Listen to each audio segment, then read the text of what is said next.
Então, a ideia dessa apresentação aqui é dar uma visão geral de algum dos trabalhos do grupo, tentando aqui conectar um pouco, né, do aprendizado que nós temos, né, obtivemos durante esse período aí, na área de auto-organização supramolecular, aplicações utilizando materiais poliméricos e finalmente, aí, aplicações em microagulhas. A ideia, né, é mostrar, então, como essas moléculas e essas nanoestruturas, elas organizadas, elas podem ser transformadas em interfaces analíticas para o diagnóstico e liberação controlada. Bom, como antes de entrar nos resultados específicos do grupo, eu gostaria de apresentar a pergunta que orienta essa apresentação, que é justamente como podemos acessar essas informações bioquímicas e, ao mesmo tempo, entregar moléculas terapêuticas de forma minimamente invasivas, seletivas e controladas. Para responder essa pergunta, então, precisamos pensar, então, em interfaces bioanalíticas, né? E essas interfaces não são apenas superfícies onde uma molécula é imobilizada, elas são regiões funcionais onde acontece reconhecimento molecular e transporte de carga, interação com biomoléculas, e, em alguns casos, a liberação também controlada.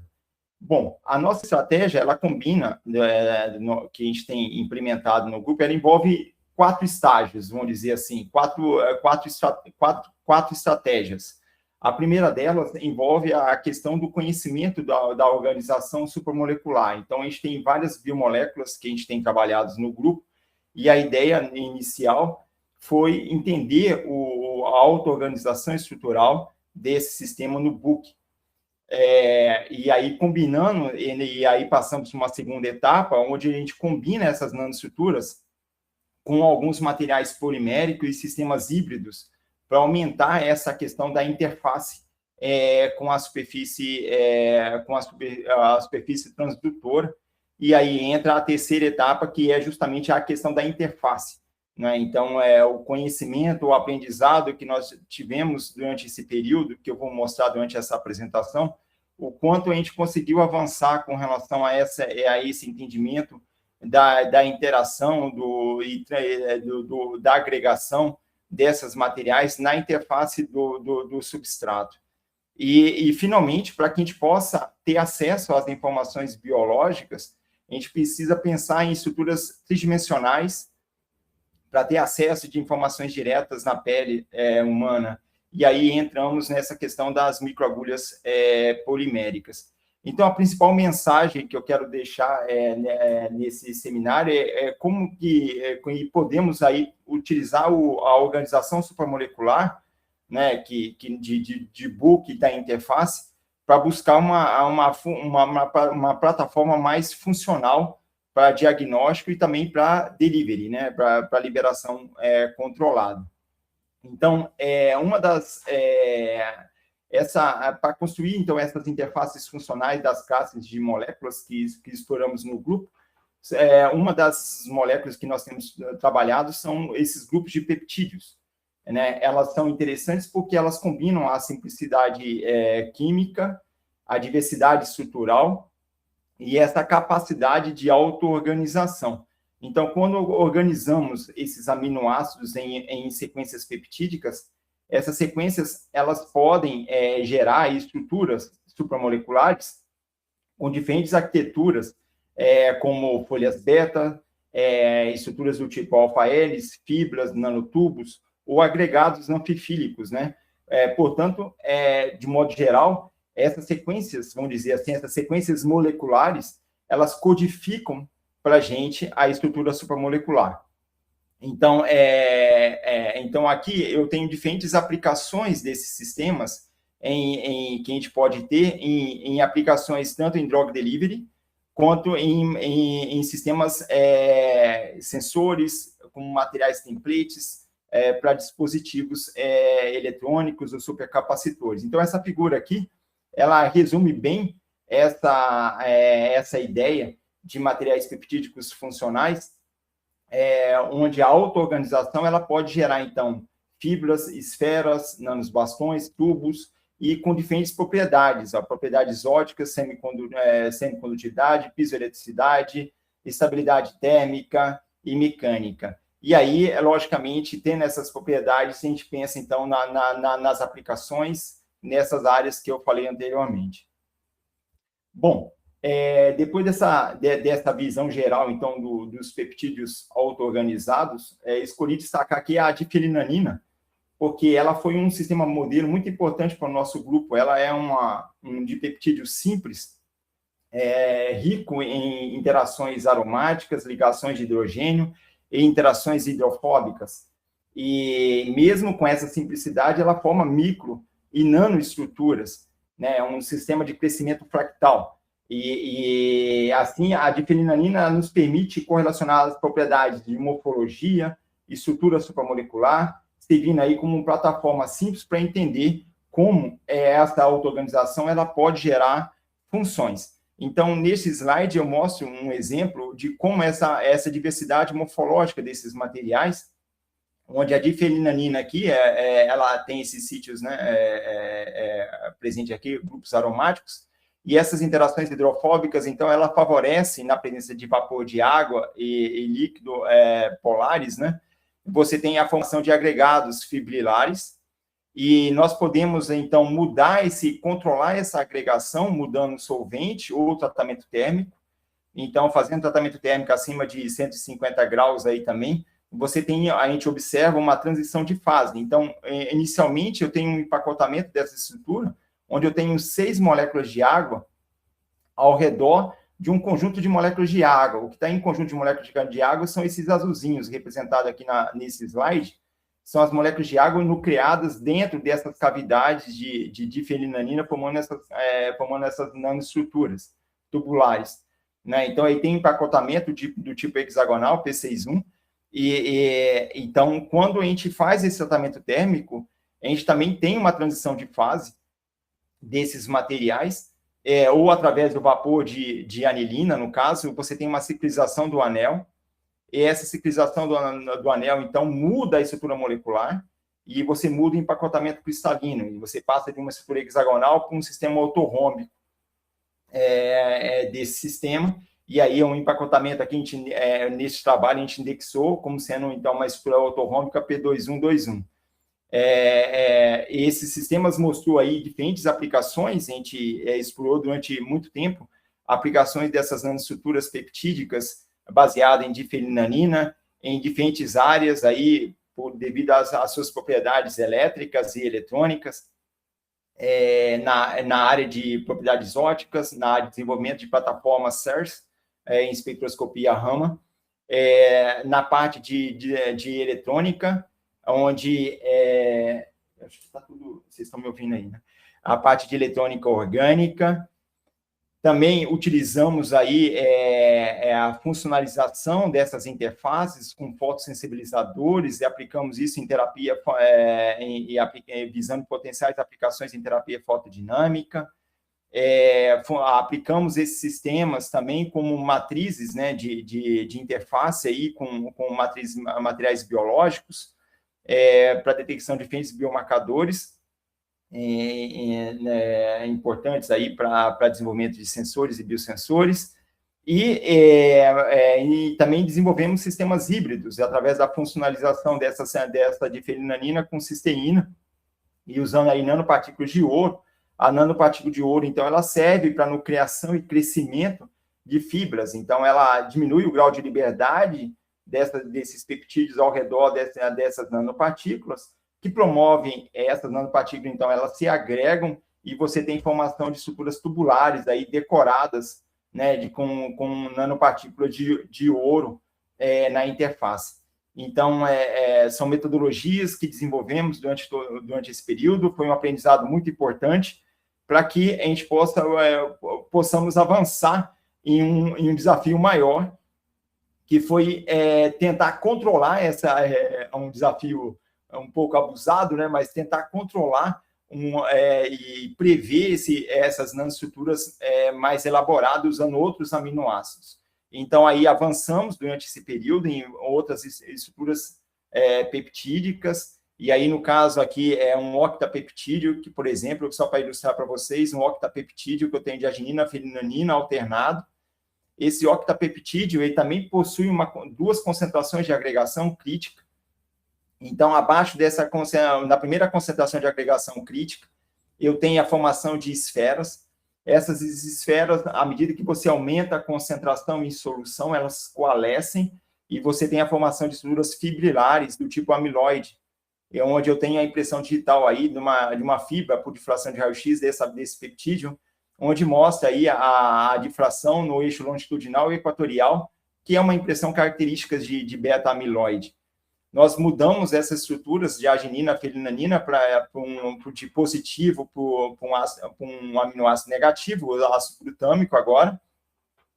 E aí observamos também esse mesmo empacotamento ortorrômbico, também presente nessas estruturas, e mostrando aí a agregação e formação dessas estruturas do tipo amiloide.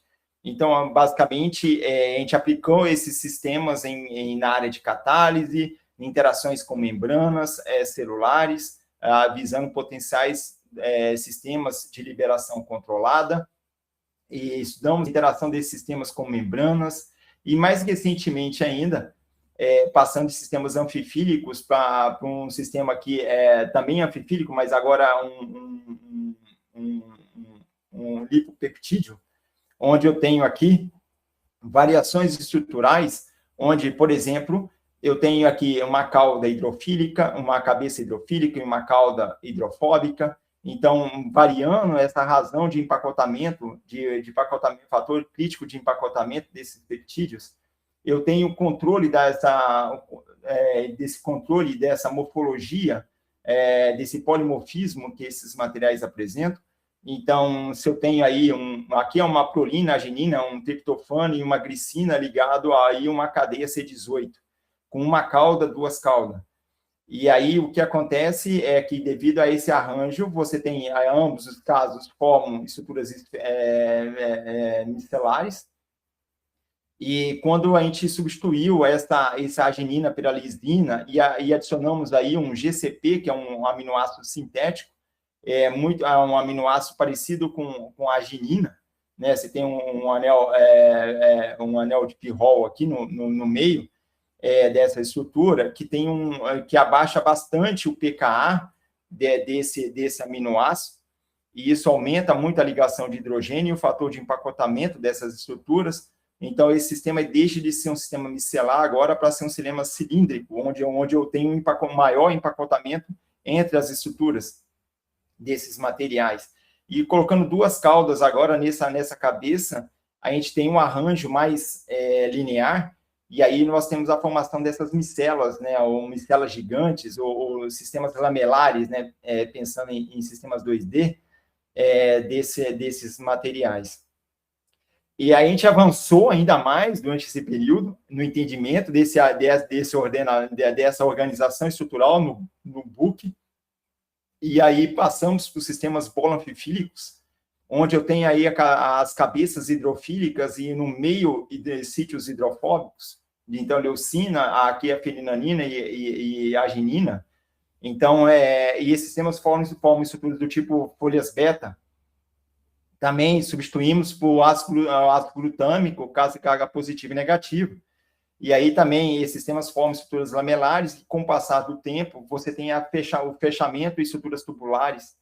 E aí usamos esses materiais, tanto os anteriores, né, em sistemas de liberação controlada, pensando aí em transfecção de base de DNA para dentro da célula, pensamos em sistemas, estudamos a interação por Langmuir-Broja, técnica de Langmuir-Broja, interação desses materiais com lipídios, a fim de desenvolver biosensores para pesticida, por exemplo, aqui é um glifosato, onde modificamos a cabeça desse lipopeptídeo com uma serina, Essa serina, ela é um sítio ativo do glifosato, e aí interagimos isso com lipídios, estudamos a interação desses lipídios com pesticida. Também estudamos a questão de armazenamento de energia e outras coisas. Então, foi um aprendizado bastante grande. E aí eu trago um exemplo, um trabalho que eu acho bastante bacana, que foi um ponto de inflexão, vamos dizer assim, da nossa pesquisa, em colaboração com o grupo do Renato e do Murilo, no LNAN e do CNPEM, onde eles desenvolveram um papel pirolizado de celulose, e aí estava estudando isso, e a gente colaborou com eles no sentido de estudar essa funcionalização de nanopartículas decoradas aí com proteínas spike. E aí foi um ponto de inflexão, porque aí a gente passa de estudar do book para começar um entendimento de interface. Então, eu vou dizer que é um ato 2 aqui da nossa apresentação, que é agora passando para a interface. E aí, nessa engenharia de interface. Então, nesse trabalho, desenvolvido então pelo grupo do Renato e Murilo, a gente desenvolveu, então, a gente colaborou no sentido de estudar essa modificação da interface desse papel de pirolizado com essas nanopartículas. E aqui é uma imagem de EDS, mostrando essas nanopartículas decoradas aí na superfície desse papel pirolizado, que é um material bastante poroso. E aí, mais do que aplicação na área de biosensoriamento, nesse trabalho, um ponto bacana desse projeto aqui foi justamente a funcionalização e o controle do biofouling, da agregação dessas proteínas na interface, usando esse surfactante, o Twin 20. Então, esse Twin 20, ele permitiu para a gente aumentar essa molhabilidade da interface e essa dispersão desse material e evitar essa agregação na interface do material e, finalmente, a aplicação desse dispositivo na área de sensoriamento. E, na época, nós estávamos aí, né, falando de um trabalho desenvolvido na época da pandemia. Então, aí a ideia era, nós tínhamos pacientes ainda que não tinham sido vacinados ou pacientes que haviam sido contaminados, ou grupos que não haviam sido contaminados. Então, a ideia desse projeto, desse trabalho, foi justamente diferenciar pacientes que eram convalescentes e não convalescentes desses grupos. E aí a gente desenvolveu esses sensores que permitiu fazer essa separação. Porém, tudo é muito bonito, mas tudo é bacana, porém a gente avançou um pouco no entendimento da interação dessas nanopartículas aí com essas proteínas. E aí, no entendimento dessas proteínas, o que nós observamos foi justamente que, ao interagir essa proteína spike com a nanopartícula de ouro, a gente perdia a sensibilidade dessa eletrodo, e devido a ser uma proteína inteira, você tinha fatores aí impeditivos aí, que dificultava a interação com o anticorpo. E aí, justamente, esse foi um ponto, porque a RBD aqui, a proteína de reconhecimento aí da AC2, aí da membrana do vírus, ela fica bloqueada, porque o sítio positivo está justamente localizado nesse ponto, e aqui é uma vista superior, mostrando aí a densidade de carga positiva, e quando a gente colocava na presença da nanopartícula, você acaba bloqueando esse sítio, apesar de que a gente sabe que existem outros sítios de reconhecimento molecular, porém isso diminui um pouco, bastante a sensibilidade do eletrodo. E aí, para contornar esse problema, neste trabalho, a gente começou aí a estudar aí peptídeos, né? E aí, estudando peptídeos de regiões imunodominantes que foram sintetizados e estudados aí como sistemas modelos a fim de substituir a proteína spike. Então, acho que esse é um trabalho também desenvolvido junto com o grupo do Renato e do Murilo, onde mostra aí um ponto de inflexão, onde a gente começou a estudar a interface, e aí modificado com esses peptídeos imunodominantes.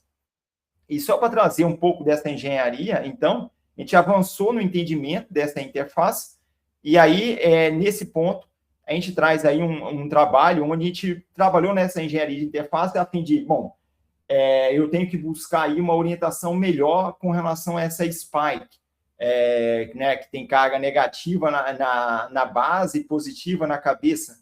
E aí nós pensamos, então, a gente já vinha trabalhado no grupo aí com a nanofloresta de óxido de zinco, né? E essas nanoflorestas de óxido de zinco, elas têm um ponto isoelétrico 9,5, que em pH, o pH fisiológico, você tem carga positiva, o que, na presença dessa spike, forçaria a orientação da spike com a cauda negativa. Isso aumentaria, então, a orientação dessa proteína na interface. E, de fato, foi isso que a gente observa.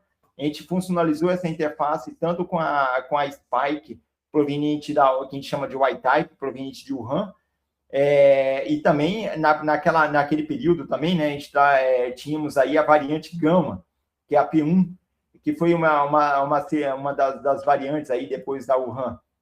E a gente funcionalizou essa interface com esses duas spike, e a ideia também foi utilizar agora essa arquitetura para diferenciar pacientes que eram vacinados e os que não eram vacinados, lembrando da pandemia aí, do foco que tínhamos nas questões aí envolvidos aí durante um período de pandemia, nós tínhamos grupos vacinados e não vacinados. E aí, então, nós tínhamos aí um grupo vacinado e aqui a AstraZeneca, Pfizer, Coronavac também, a gente fez em trabalhos anteriores, e a gente conseguiu diferenciar esses pacientes, então, que eram vacinados e não vacinados. A gente mostra que, ao adicionar, então, a variante P1, você já tem uma queda da sensibilidade, porque já é uma mutação da proteína, e isso diminui um pouco a sensibilidade do eletrodo, mas mostrando que, de fato, você tem aí o reconhecimento molecular presente na interface, e o bacana aqui foi justamente essa questão do controle da interface, a fim de promover melhor orientação dessas proteínas e orientação preferencial dessas proteínas. Nesse trabalho posterior, a gente trouxemos esse conhecimento para os materiais peptídicos. Então, aqui a gente desenvolveu 3 sequências peptídicas, uma que a gente chama de AP44, da imunodominante, onde nós temos aí uma lisina, e onde nós temos aqui a diferença, ela é uma estrutura do tipo da Wuhan, porque ela tem um ácido aspartico, uma lisina presente aqui. A gente faz a substituição dessa lisina pela asparagina, que já é o da Omicron, da derivada P44, região dominante, que daí você tem essa mutação que existe nesse aminoácido aqui, então, da lisina para a asparagina. E aqui nós temos a treonina, que seria a variante da gama. E aí, a ideia é estudar como que essa pequena variação de sequência peptídica, nunca variação de aminoácido numa sequência peptídica, você tem modula reconhecimento molecular. E aí nós observamos, né? Então você tem variações da estrutura secundária, e aí, através dessas variações secundárias, então a gente sai de uma ligação eletrostática, né, que nós temos aí na lisina, passa aí para um sistema onde você tem interações de hidrogênio, mas é uma estrutura mais neutra, né, com a asparagina, e a treonina, que seria uma estrutura mais hidrofóbica. E a gente observa, a gente monitora, então, essa modificação da interface com pacientes positivo e negativo. Então, a gente vê que a gente consegue diferenciar um paciente contaminado, convalescente e não convalescente. Quando a gente muda para a variante gama, a gente tem uma queda na sensibilidade, e aí nós temos a variante Omicron, que a sensibilidade é muito menor, mostrando que, de fato, conseguimos modular essa interface usando aí peptídeos, ao invés de uma proteína inteira decorada aí numa interface de sistemas. Nós validamos esse estudo com outras arquiteturas, então aqui é o desenho de bioinformática, onde a gente conseguiu monitorar a sequência peptídica melhor que representava essas modificações que nós tínhamos dos aminoácidos presentes entre o ARBD e o anticorpo monoclonal. Então, a sequência peptídica ali presente, tanto contendo a lisina, quanto a asparagina, quanto a treonina. E aí, a ideia foi modificar essa superfície num eletrodo de ouro, numa nanopartícula de ouro, e aí usamos plataformas diferentes, tanto em espectroscopia Raman, quanto em eletroquímicas aqui, medidas eletroquímicas, e correlacionamos e convalidamos essas duas técnicas a fim de verificar esse efeito dessas modificações interfaciais, modularia esse reconhecimento molecular. Então, o desempenho analítico do imunossensor não vem apenas do anticorpo ou do antígeno, mas também da interface que nós temos, que melhora esse transporte de carga e cria essa superfície mais eficiente para a transdução eletroquímica. Então, nesse trabalho aqui, a gente mostra como que a engenharia que a gente consegue fazer de interface, não pensando apenas no antígeno e no anticorpo, mas pensando agora na plataforma. Então, trazendo aquela questão do óxido de zinco, que nós já havíamos trabalhado no grupo, mas sim pensando agora numa micropartícula de óxido de níquel, decoradas ou funcionalizadas, aí, fazendo a ideia que é a formação de um compósito binário, né, bifásico, um compósito bifásico, onde eu tenho aí micropartículas de óxido de níquel embebecido aqui em nanopartículas de óxido de zinco. Então, a ideia era fazer aí, juntar o óxido de zinco, que é um semicondutor do tipo N, com óxido de níquel, que é um semicondutor do tipo P, e fazer uma heterojunção PN, a fim de aumentar esse transporte de carga, porque uma vez que você tem uma depressão dessa curva da banda de valência, a banda de condução, próxima na interface entre essas duas fases, né? E, de fato, foi uma combinação física, fazendo tratamento hidrotérmico, e aí, por diferencial contraste phase, por microscopia, por essa técnica, a gente consegue ver, por mapeamento do contraste de luz, a gente vê justamente a modulação desses planos de planos cristalinos, tanto do óxido de zinco, quanto do óxido de níquel na interface, mostrando que, de fato, nós estávamos tendo ali uma possível junção do tipo PN entre esses materiais, que foram, depois, nesse trabalho, corroborados aí com análise de Morse-Scott, aí, usando eletroquímica e espectroscopia eletroquímica, né, e a gente consegue determinar e quantificar esses portadores de carga. Através de difração de raio-x, a gente vê apenas um deslocamento de banda, de pico, mostrando aí correlação, indicando possivelmente, então, possivelmente não, a formação dessa junção PN, o que facilitaria esse transporte de carga. E a gente modifica essa interface, então, com o anticorpo, e faz a detecção do antígeno anticorpo, aí, usando aí para detecção de tuberculose, e aí a gente usa a G85, que a gente detecta aí a G85, que é uma proteína liberada da bactéria, e a gente consegue detectar, então, essa proteína G85 presente aí no organismo. Bom, até aqui mostrei exemplos de interfaces bioanalíticas construídas em superfícies planas, nanopartículas, óxidos, semicondutores, mas quando pensamos em aplicações biomédicas reais, especialmente aí, em diagnóstico e liberação transdérmica, precisamos enfrentar uma barreira fisiológica que é bastante importante, né, para a gente, que é a pele.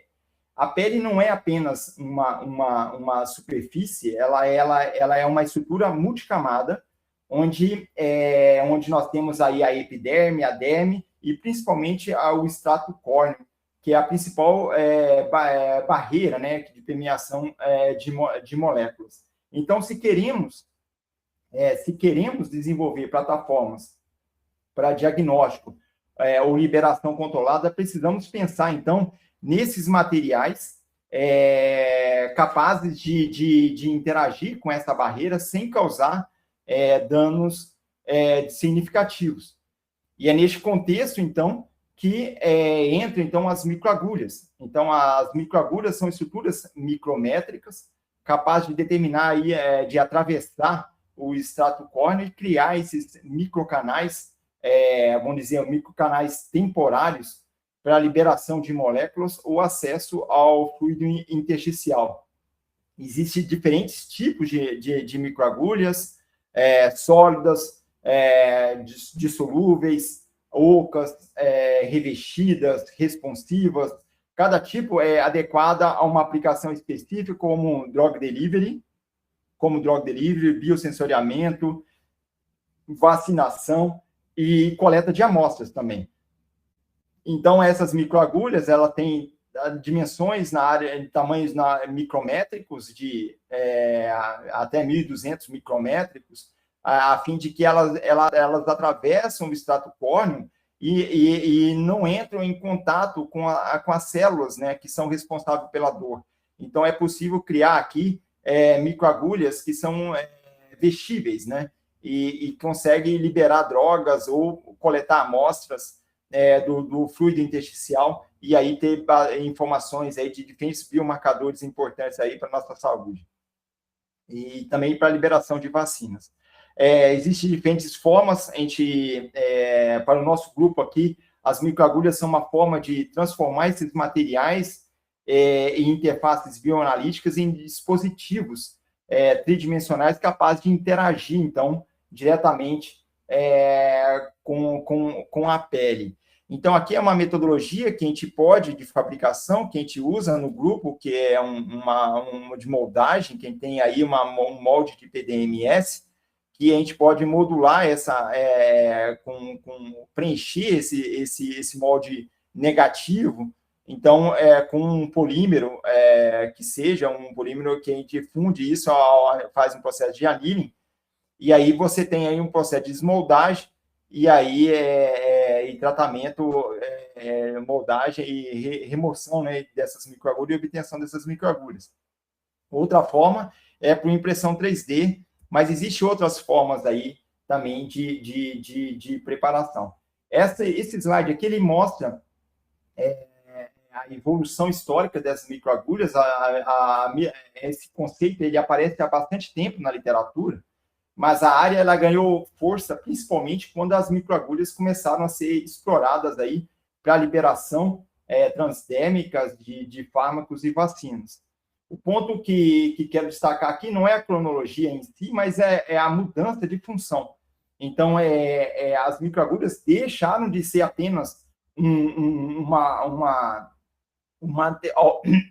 alternativa às agulhas hipodérmicas e passaram a ser plataformas tecnológicas aí para entregas e amostragem e sensoriamento. Então, essa evolução ela depende muito dos materiais e da técnica, técnicas de fabricação, que é o ponto que eu chamo a atenção também nesse slide. Então, a gente pode obter microagulhas com diferentes materiais, né, desde silício, semicondutor, um metal, um material cerâmico, isolante, um polímero, e aí nós temos diferente, cada uma tem vantagem e desvantagem, não tenho tempo de entrar em detalhe em cada uma delas, mas a gente tem investido no grupo nessas microagulhas poliméricas, devido ao custo e à facilidade de modelagem que a gente tem, e de fabricação, e de baixo custo, além de ser de baixa resistência também, o polímero. Então, e você consegue aí colocar carga no polímero e controlar a resistência mecânica desse material em função do tipo de carga que você adiciona, o tipo de polímero que você trabalha. Então, existem várias técnicas de fabricação, desde microusinagem, de laser abrasivo, litografia, por modelagem por injeção, manufatura aditiva, para a fabricação dessas classes, desses diferentes classes de materiais poliméricos aí. Bom,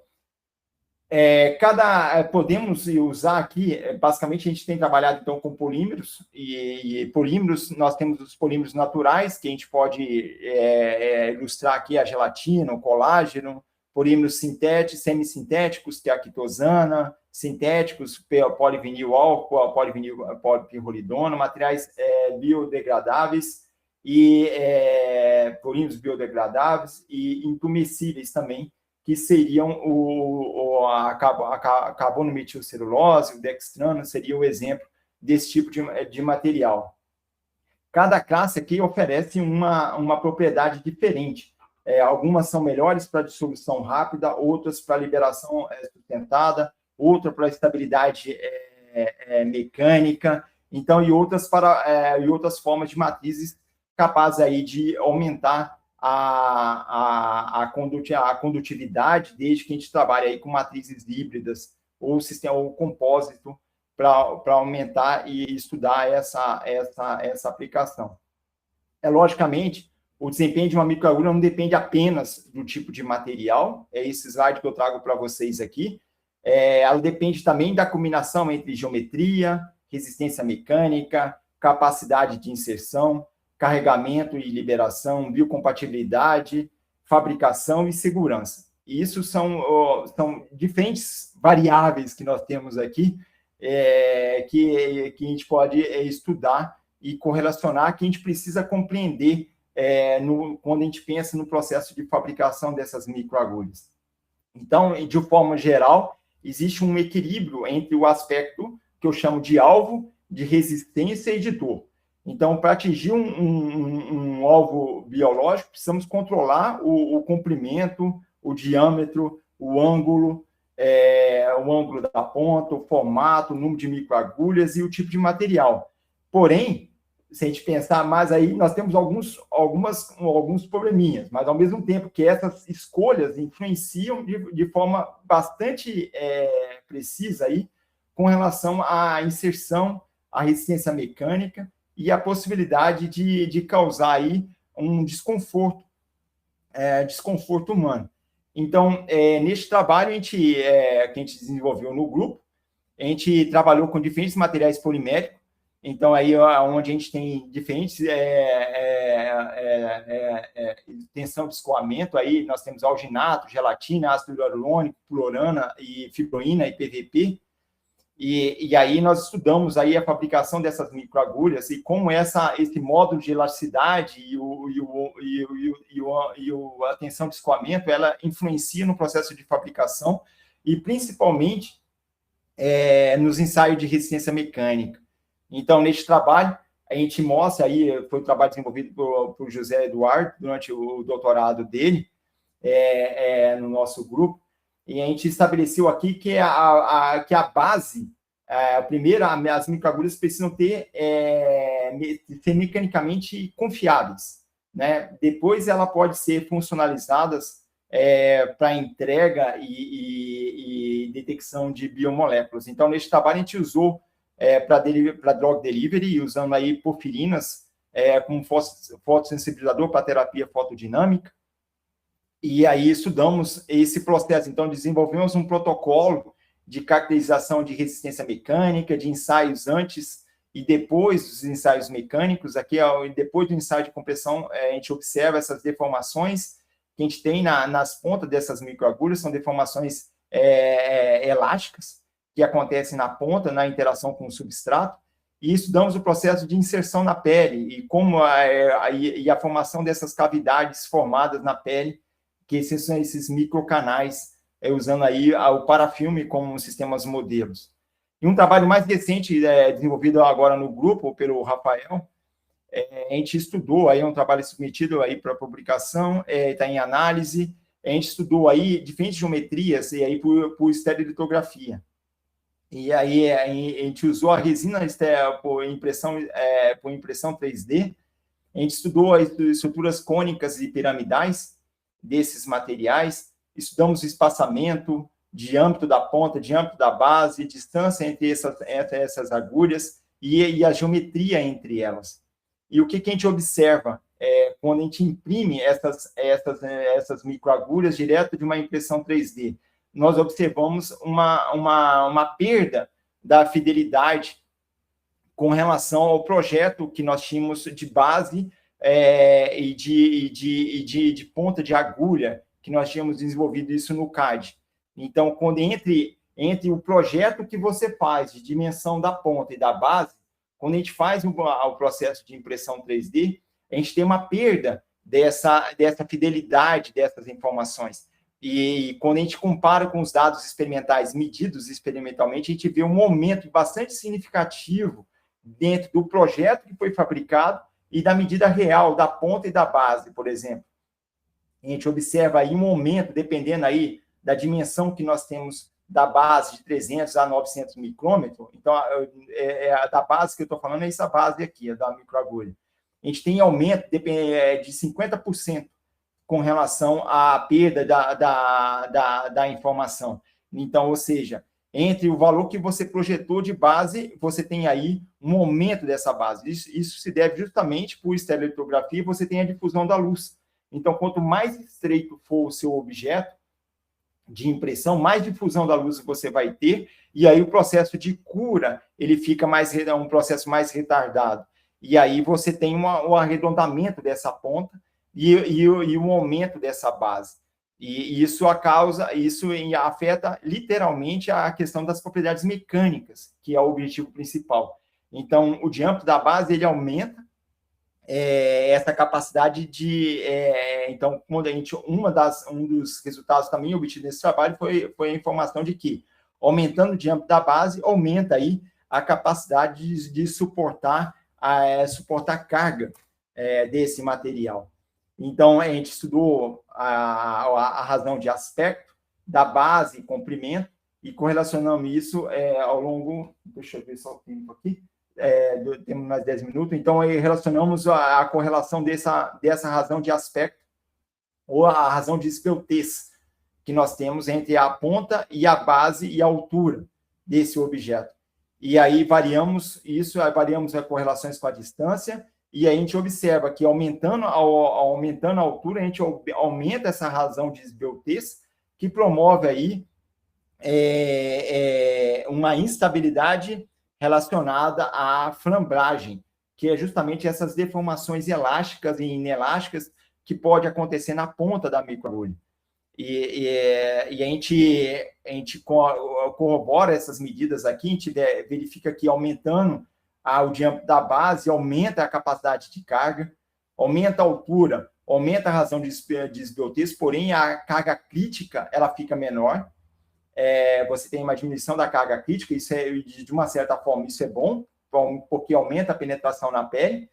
A gente observa que sistemas piramidais, eles são mais robustos do que em relação ao sistema cilíndrico, justamente devido a esse aumento da tensão das interfaces, das arestas, dessas microagulhas. Então, a piramidal acaba sendo um sistema mais robusto a essa variação de carga e a deformação. E a gente viu a gente correlacionou o desvio que a gente tinha de uma maneira bastante considerável, principalmente quando diminui o tamanho da peça, né, do objeto. Quanto menor for o tamanho do objeto, maior vai ser essa razão de aspecto, aí, a razão de esbeltez aí da ponta em relação à base de variações de mudanças nas propriedades mecânicas desse sistema. A gente correlacionou essa variação de estabilidade mecânica com as deformações efetivas aí dos microcanais que formavam sobre essas membranas miméticas, aí, usando aí parafilme, e correlacionamos com diferentes tamanhos. E a gente observa que os melhores tamanhos ficavam em torno de 500 a 1000 micrômetros, né, que você tinha uma boa formação desses microcanais, relacionando isso com as propriedades mecânicas do sistema. Neste trabalho também, a gente calcula todos os parâmetros relacionados com a razão de esbeltez, com a esbiotez crítica, que é a razão de esbiotez, é o valor de SR, e essa razão de esbiotez ela está diretamente relacionada ao comprimento e ao diâmetro da microagulha, e esse diâmetro equivalente, que é a raiz quadrada da base e da ponta, e aí nós correlacionamos esse SR com a esbiotez crítica, e aí quanto menor, quando o SR é menor do que isso aqui, mostra que é um regime do tipo Johnson, ou seja, a deformação é do tipo inelástica da ponta da microagulha, ou seja, ela tocou a superfície, quando existe deformação, ela quebra, ela não chega a deformar de uma forma elástica, que seria a forma de deformação elástica, seria o modelo de Euler, quando esse coeficiente de esbiotez era maior do que essa coeficiente crítica. E a gente determina a carga crítica experimental, que foi determinada experimentalmente para cada uma das microagulhas. Então, aqui é dividido por cada 1 centímetro quadrado, eu tenho 100 microagulhas. Então, dividindo isso, eu tenho, para cada agulha, eu tenho aí 1 newton de aplicação, 1,15, 1,83. Você vê uma diminuição dessa carga crítica à medida em que você aumenta a razão de esbiotez, mostrando uma correlação direta com a altura do objeto, ou seja, aumentou a altura, aumenta a razão de esbiotez, né? Então, aumento e aumento e diminuição do diâmetro. Porém, à medida que você aumenta o tamanho da peça, você facilita as deformações elásticas, e é isso que mostra essas variações de erro experimental aqui, que é justamente e aí é o modelo de Johnson e o modelo de Euler, mostrando aí que a carga crítica experimental ela é menor do que o teórico obtido, mostrando justamente que isso facilita, mostrando que as deformações que você tem de arredondamento e deformações da base e a presença de carga que você tem nas microagulhas, isso influencia muito o processo de penetração e de carga necessária para a penetração na pele. A gente fez isso para o sistema cônico e piramidal e correlacionamos da mesma forma. E só para finalizar, os últimos 10 minutinhos aqui, mostrando aí a nossa modificação que a gente fez na interface dessas microagulhas, pensando aí em aplicações em sensoriamento.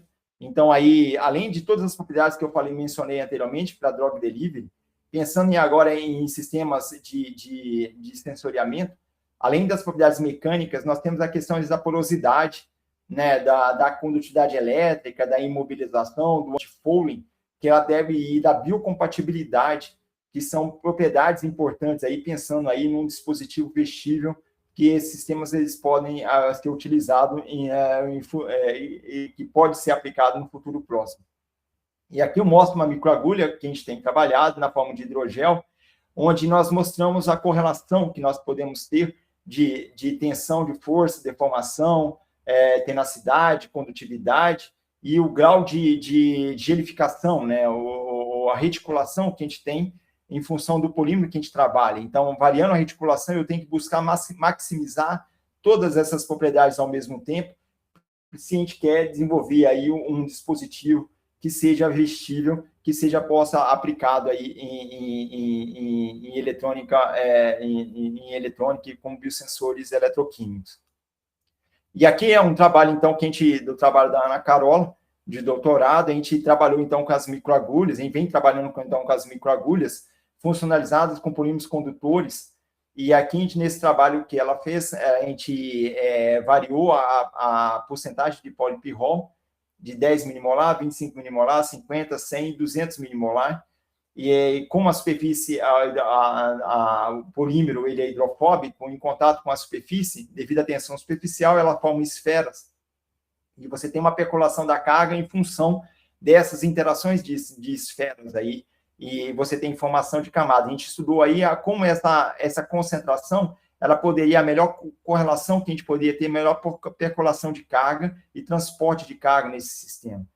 E aí a gente estudou aí variações de porosidade desse material, com análise superficial e tamanho de poro, não vou entrar em detalhe, depois a gente pode conversar um pouco mais se houver dúvidas e curiosidades aí. A gente estudou propriedades mecânicas desses materiais, ajustamos essas curvas com modelos, então determinamos qual que é a força mínima necessária para melhor penetração, calculamos a de energia. Então, comparado com a policaprolactona livre, a gente observa um aumento de energia armazenada de 3 vezes a 5 vezes mais em relação à policaprolactona livre, que é o polímero sem a cobertura com polipirrol, mostrando que existe realmente uma integração entre o polipirrol e a policaprolactona, que aumenta a resistência mecânica desse material.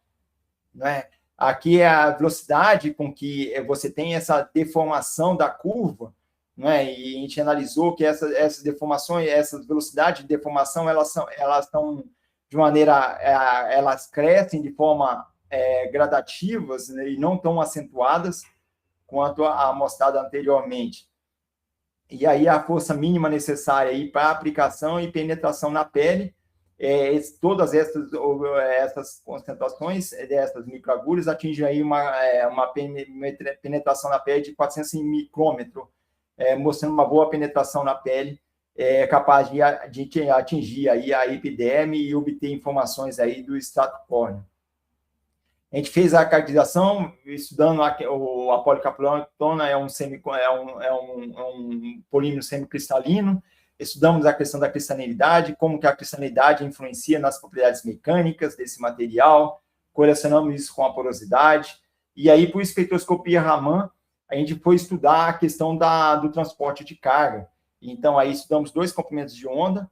A 532, aqui é o menor comprimento de onda, você tem mais energia, você tem mais penetração, então você tem informações aqui da base da microagulha, do PCL que está na base, e na superfície nós temos o polipirrol, então um comprimento de onda de 685, a gente consegue acessar informações então do polipirrol, dos transportadores de carga, dos pólanos e bipólanos, que são responsáveis pelo transporte de carga nesses polímeros semicondutores.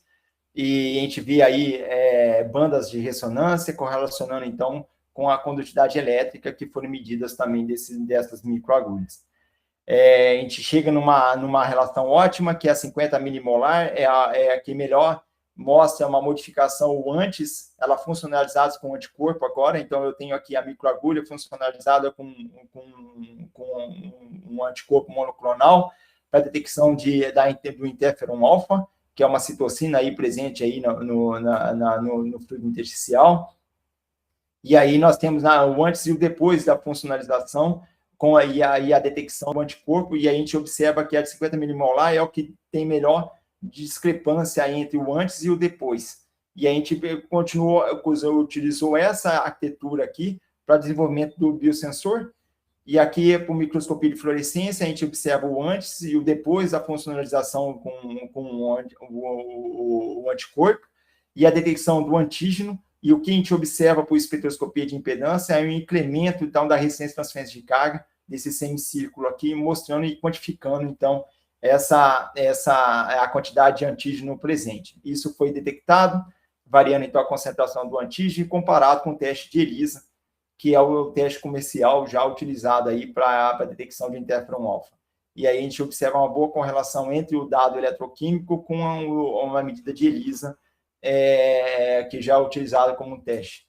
Então, esse sistema ele funciona como ponte offline, onde a gente pega essa microagulha funcionalizados com antígeno na interface, com anticorpo na interface, ela penetra na pele, tem um processo de período de pré-concentração, a gente remove e mede essa microagulha antes e depois e quantifica.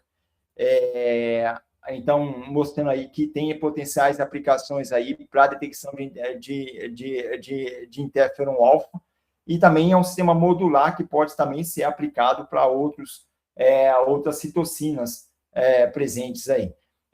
Além disso, nós estudamos a questão da viabilidade celular, e aí nós observamos para todas as concentrações trabalhadas que esses sistemas ele não são citotóxicos, e que mesmo com a concentração alta de pirrol, que poderia ser. Então, a gente mostra que para essas concentrações, você ainda tem uma baixa citotoxicidade dessas microagulhas. Então, só para finalizar os 2 slides aqui, a gente tem variado, usando outros polímeros condutores no grupo, o PDOT PSS, o trabalho da Fabiola, A gente tem colocado nanorods de prata para plataformas de CERCS, para espectroscopia Raman, trabalha na Alice, e aí nós temos ampliado essa aplicação também, não só para drug delivery, mas também para sensoriamento, mas também para sistema controláveis. Então, a gente tem desenvolvido aí microagulhas condutoras para liberação controlada, e aí usamos aí tanto a celulose como polipirrol, polichofeno para liberação de biomoléculas de interesse. E mais recentemente, o trabalho do Rafael e do Leandro, a gente tem trabalhado então com arquitetura 3D, por impressão 3D, desses eletrodos impressos com cavidades, com poros, justamente para puxar, então, fluido biológico de interesse, né, por capilaridade, e nós temos acoplado isso com um sistema de detecção por imunocromatografia, com papel de nitrocelulose, e usando aí essas microagulhas com cavidade, justamente para puxar, então, o fluido biológico e permear pela pele. Então, a ideia é que a gente consiga desenvolver esses biomarcadores e aplicar isso para outras citocinas e outras diferentes citocinas aí, que é o nosso projeto do temático da FAPESP aí, em andamento, junto com a INCT de Bioanalítica. Quero agradecer aqui aos órgãos de fomento, de novo, ao BRJ, ao Brazilian Journal Analytical Chemistry, pela oportunidade de poder divulgar um pouco o nosso trabalho. Fico à disposição para perguntas e questões, e aí agradeço aí os órgãos de fomento e a atenção de todos vocês. Aí passo a palavra novamente para o professor Marco Aurélio. Obrigado.